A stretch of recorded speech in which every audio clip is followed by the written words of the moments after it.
पेटी बास हो कार्तिक शास्त्र बनवले लोहारू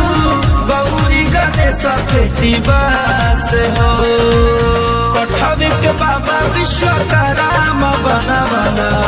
काहे न डलला सास हो कठविक बाबा विश्वकर्म बनवला काहे न डलला सास हो बोला बोला बाबा विश्वकर्मा भगवान की जय काहे न डलला सास हो काहे न डलला सास हो लकड़ी के पिरहिया लकड़ी के चौका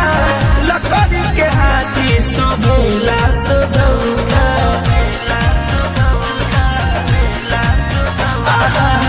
लकड़ी के पिरहिया लकड़ी के चौका लकड़ी के हाथी सोभेला सोझौका फल फूल पान लेके ऐनी चढ़ावे मनवा हो गइले उदास हो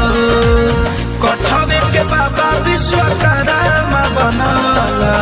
काहे न डलला सास हो